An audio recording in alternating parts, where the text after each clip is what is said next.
Hey guys, thanks for listening again. I just want to share some thoughts really quick, and I won't take a very long time on this.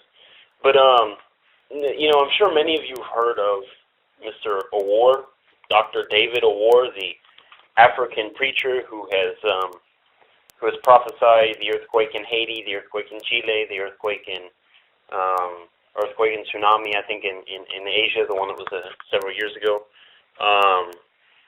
Among other events that it is claimed that he prophesied that I have not been able to verify, so I won't make any distinct claims as to true or false on those because it's not my place to say without having investigated anyway. This particular recording, these particular thoughts are in regards to the people that are associated with his ministry. I don't want to speak about this man specifically because I don't, I've never spoken to Dr. Owuor specifically. I've never spoken to him. I've spoken to a few representatives of his ministry that work closely with him, those that are in charge of responding to people who try to contact the ministry. What I found, and I still have copies of the emails. I'd have to dig to find them, but I do have them. That I emailed the ministry and I asked about the Toronto blessing. I asked about, Kundalini, different things. Just asking questions. I wanted to get the responses to see what they would tell me about these things. Basically, what I was able to gather is that the ministry itself. Now, again, I'm not speaking about Owuor specifically. I'm speaking about those that are around him. They don't put a high importance on discipleship. Jesus taught to go and make disciples. Those that are around Owuor responding to people who contact his ministry apparently do not believe in that. Because I asked if they have some sort of a program, for the people who believe on Jesus Christ at these crusades, if they have some sort of program and connections and things to make sure that these people go, begin actually walking with the Lord and actually begin to grow in the Word of God and grow in their walk with the Lord, and begin to go to church and walk as a Christian should walk. Discipleship basically, and their response in a roundabout way was no. They said, we apologize if the prophet of the Lord, that's what they always call him, the prophet of the Lord, the one and only prophet of the Lord. They call him the prophet of the Lord, and they say, we apologize if the prophet of the Lord does not pay attention to people's reactions and what they do after his crusades. Well, what they do after his crusades is kind of important, because if he goes and he preaches the gospel,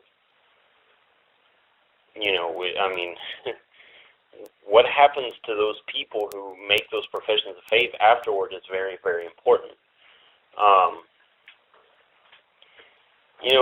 I also, last night on Facebook, so I have a Facebook page, everybody and their dog has a Facebook page. But anyway, so this Jesus is Coming, I believe that's the entire name of the page, and it's a picture of a pink background, I guess a sky, and two golden wedding rings, if I'm not mistaken, if you want to look that page up on Facebook. I commented on a post, Owuor, for those of you who know him, has always been very, very specific in his prophecies, naming places specifically, and pronouncing judgments on specific places. This recent one that was recorded, I guess, March 16th, because I did watch the video, was very, very vague. He said, he saw an earthquake coming to a mountainous region of Asia, and, that there was a lot of farming and a tsunami. It was very vague prophecy. This could be a lot of different places. But anyway, that's not. Aside from that, I asked a question in regard to a prophecy that was given in Australia that I actually heard, and I've not been able to find this again. It was a radio recording of Owuor saying that something would happen in the northwest corner of Australia. The northwest corner of Australia, and one of the videos said that the fulfillment of that prophecy was in New Zealand. The northwest corner of Australia would be going, would be going in the direction of India. Not New Zealand. New Zealand would be the northeast side, or the eastern side of Australia. But, and again, Owuor himself does not make these videos. I don't believe that he himself is responsible for making these videos. And I have spoken to people that are involved in his ministry, as I said already. They seem to regard him, they seem to hold him in a very, very high regard. When I've seen him preach, actually, in his videos, he seems, and it's obvious, he takes very, very seriously what he does.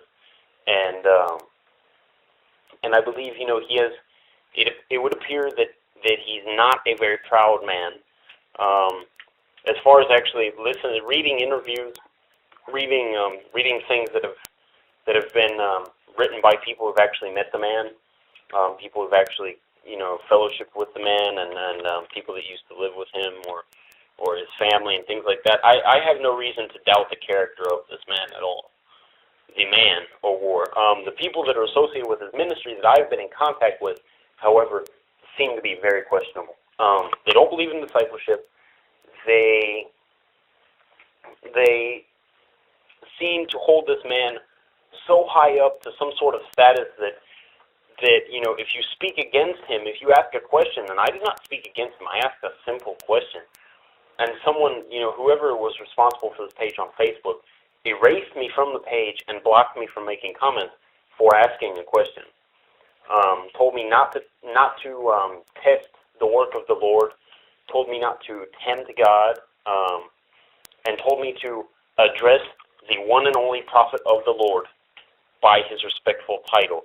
We can't talk about him as if he's just some man. In regard to that particular comment, we can't talk about him as if he's just some man. Every human being deserves respect. Every human being. I don't care if you're a crack addict, rotting in the gutter. You deserve respect. You have rights, inalienable human rights, and one of those rights, to be treated with respect and dignity as a human being. And again, this is something that the people of that ministry are doing, to parade this man around. And again, this is not the fault of the man, I don't think. I really believe that this fault falls on the people that are involved with the ministry. They parade this man around as if he's some sort of idol, and that's absolutely blasphemous. They can't do that. And when I told them, I said, be careful how you speak of this man in regard to, the one and only holy prophet of the Lord and things like that. You have to be careful. And especially considering that, the prophets of the Old Testament, they were persecuted, they were killed. People threatened them. They did not want to hear what they had to say. But, wherever this man goes, people flock to him. He has a large following all over the world. And again, I really don't want to talk about the man. I would, these are just some thoughts about the people that are involved with his ministry. As I said, I have emailed the ministry several times. They claimed after the third email that they could not understand what I said, even though I translated it into Kiswahili for them, the best that I could, and I also checked several times with different internet translators, and actually people that I know that speak Kiswahili fluently. They would be Africans, that I checked this with, and they claimed they could not understand what it was that I wanted to know, and so they told me, not to, not to speak against the prophet of the Lord, not to speak against that ministry, and several things, that just kind of really made me scratch my head in regard to the response. Those are just some of my thoughts. You guys can can comment on this. Let me know what you think. Again, I'm not speaking against him, so please don't bombard my my page commenting about how I'm condemned and touch not mine anointed and all of these sort of things, because I'm not speaking about him. I'm speaking about the people that are involved in this ministry specifically. So you all have a wonderful night, wonderful evening, wonderful day, wonderful morning, wherever you are.